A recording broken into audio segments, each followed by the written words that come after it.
smells good though. I like the smell of a two-stroke. Hey guys, just at work, and well, it's Friday. I don't really want to get stuck in traffic. I got to fix the saw, as you saw in the previous video. We're missing some hardware here, some hardware on the other side. Everything's gonna come apart. I gotta replace the chain. You know, it's broken there. I'll give you a little close up. So we lost one nut. We just spaced it out to that. Couldn't find the actual one. This is the appropriate nut that you want because when you tighten it, it grips in and doesn't unloosen. I'm gonna use that. I could also use a nylon nut, but I'm just gonna try it with this, see what happens. Here is the broken part of the saw blade. As you can see, this part here is supposed to be connected in. If it focuses right there, but that's broken. I did continue to use it. As you can see there, the blade is completely pooched, yet I still went and used the rest of the day. Do not do this. You could seriously hurt yourself, cut yourself, and permanently maim yourself. And it worked the rest of the day. It wasn't too big of a deal. I just was very cautious about it. So now we're gonna break this all apart, put this all back together. I have a brand new blade to go on here. And for the Remington 20-inch 46cc, I have the H78. Make sure you have the chain going in the appropriate direction. Some blades will have it shown on here, and you just follow that same direction, then you know you're in the right. First thing we're gonna do is remove the blade stop and guard. Then the chain itself from the saw, leaving the original blade in place. All the previous hardware, the 2 bolts have been removed. Well, the one was lost. We'll be reinstalling all of that later and setting the bar to the appropriate length based off the chain tension required. And then we'll get into further detail of where you want the chain tension to be for usability. So as you can see, the new blade is on. We're going to zoom in a little bit to that blade. And how I do it is I tighten the blade until it's nice and taut. And then I want to be able to pull the blade down, and that's too tight. That's too tight. You're going to be able to adjust this a couple times. So I bring this back and do this a little bit. That's too loose. So you want to bring it up just a bit, a little bit more. There. So if I pull this down, it'll kind of just go back into position. That's where it likes to be. Not too tight, nice and loose. That's what you want. Maybe a little bit tighter than that, because you can see it down here. You want to be nice and snug. So you want to keep an eye on it. A bit more snug than that, and once you run it too, it'll loosen up. So yeah, that's good. So you, a little bit less, right about there.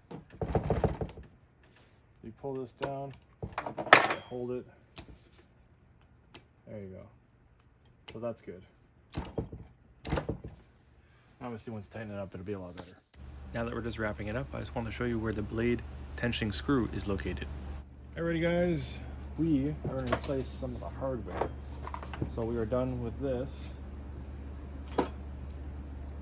And we're going to replace it with these so that we can actually pull start it. Replacing the hardware was my attempt to fix the pull start. You will hear, once this is done, that it did not fix the pull start, which means I inadvertently, over time, ruined it. Now that she's all tightened up, I will be putting some Loctite on these. Let's see if she will, ooh, she pulls over. Okay, I'm so used to starting it this way with my boot on it, I've kind of forgotten. So, how you do this, and we'll get over to here. Yep. 1, 2, 3. Pull this out, turn that on, everything is good. Ooh, she got some compression. Doesn't sound so good. It's not clicking in the way you want it to. Yep. One of the things I always forget, lock position. Wow.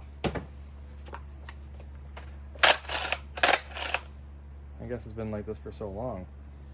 You have to put your boot on that.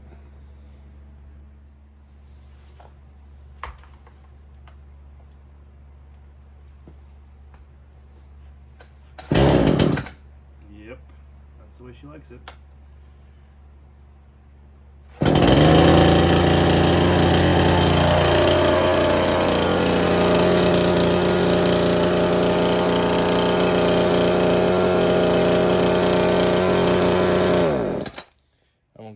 heat it up and stuff, but I guess that's how she wants to start, even with all the hardware. Smells good though. I like the smell of a two-stroke.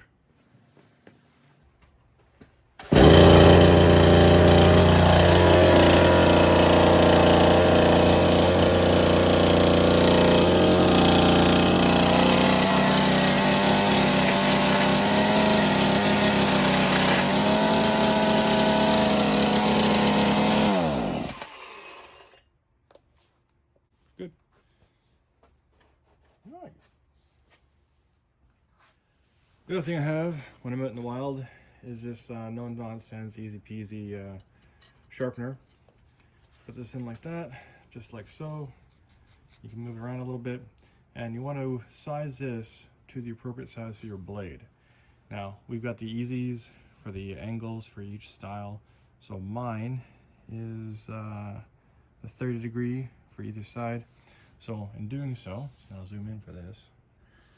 When I put this onto the blade, I want this to be level, and for this side, I will push it to go forward. I won't touch it right now because it's brand new, but I push it this way so that, and I go only one direction, and this way, only one direction. And I'll push it through so that this line here is on the same angle as the actual blade, and the vice versa on the other opposite side. When I, right there, I would link this up so the line matches up at the bar on the tool, matches to the bar, and I would push it through this way. So that's where the blade is, that's where the sharpness is. Now if I was to go this way with it, it would still technically sharpen it, but the metal particles, or the whatever's left over from sharpening, running the blade through it, would be on this side of it, and it could dull it. So when you cut into it to have it push this way, that's the dull side of the tooth, that's the sharp side of the tooth. So you want to come this way, and for the opposite side, you want to push this way. And that way you're always very, very sharp. So, thank you for watching, guys. If you have any questions, comments, concerns, please leave them down below. And I'll catch you guys in the next one, which will probably be tomorrow, right after I use the saw. And of course, I'm going to bring my electric saw, battery powered DeWalt Beast, because, well, she works really well too. So have fun now. Be safe. Peace.